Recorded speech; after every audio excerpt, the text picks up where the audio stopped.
ഒരു പയറുതോരൻ ഉണ്ടാക്കാം, തേങ്ങ ഒന്നും ഇല്ലാതെ നല്ലൊരു ടേസ്റ്റി ആയിട്ടുള്ള. ഇത് ഞാൻ നമ്മുടെ പച്ചപ്പയർ ഉണ്ടല്ലോ, ഉണക്കപ്പയർ വെള്ളത്തിലിട്ട് ഒരു അരമണിക്കൂർ വെച്ചിട്ട് കുതിർത്തിട്ട് ഒരു 10 മിനിറ്റ് വെള്ളത്തിലിട്ട് വേവിച്ച് വെച്ചിരിക്കുകയാണ്. ഇതിൻ്റെ ഇൻഗ്രീഡിയൻസ് എന്തൊക്കെയാണെന്ന് ഞാൻ പറയാം. ഇവിടെ ഞാൻ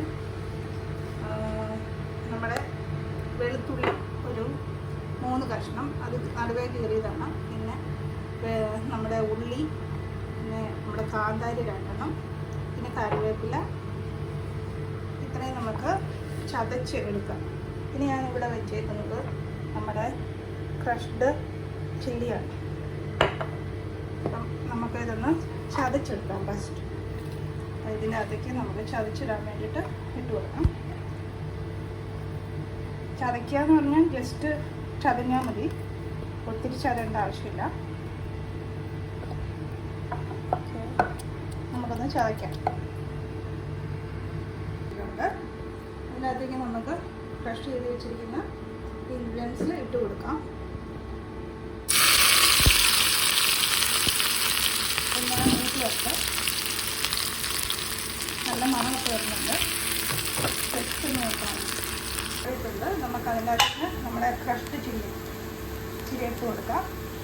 പിന്നെ നമുക്ക് ഞാൻ പറഞ്ഞില്ലായിരുന്നു, നമ്മുടെ കുരുമുളക് പൊടിച്ച് കൂടുതൽ ഇട്ട് കൊടുക്കാം.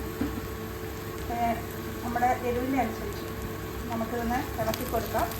ഓൾമോസ്റ്റ് നമ്മുടെ അരപ്പ് റെഡിയായി കഴിഞ്ഞു. നമുക്ക് ഗ്യാസ് ഓഫ് ചെയ്യാം. നമുക്ക് വേവിച്ച് വെച്ചിരിക്കുന്ന പയർ നമുക്ക് ഇതിനകത്തേക്ക് ഇട്ട് കൊടുക്കാം. ഗ്യാസ് ഓഫ് ചെയ്തു ഓൾറെഡി. ഇനി നമുക്ക് ഇതൊന്ന് ഇളക്കിയെടുക്കാൻ മാത്രമേ. നമ്മുടെ രുചികരമായ പയറുതോരനൊക്കെ റെഡി ആയിട്ട് എല്ലാവരും ഒന്ന് ട്രൈ ചെയ്ത് നോക്കുക. ചോറിനോട് നല്ല അടിപൊളി ഒരു തോരനാണ്. തീർച്ചയായും ഒന്ന് ട്രൈ ചെയ്യണം. പെട്ടെന്ന് തന്നെ നമുക്ക് ഉണ്ടാക്കാൻ പറ്റുന്ന ഒരു തോരൻ. Thank you so much. Thank you for watching my video. അടുത്ത വീഡിയോ ഞാൻ വരുന്നത് വരെ എല്ലാവർക്കും താങ്ക് യു സോ മച്ച്. അപ്പം ആദ്യമായിട്ടാണ് ചാനൽ കാണുന്നെങ്കിൽ ഷെയർ ചെയ്യാനും സബ്സ്ക്രൈബ് ചെയ്യാനും കമൻറ്റ് ചെയ്യാനും മറക്കരുത്. ഇത് നമുക്ക് ഹൈലൈറ്റായിട്ട് നിൽക്കുന്ന ഇവിടുത്തെ കുരുമുളകിൻ്റെ ടേസ്റ്റാണ് കേട്ടോ.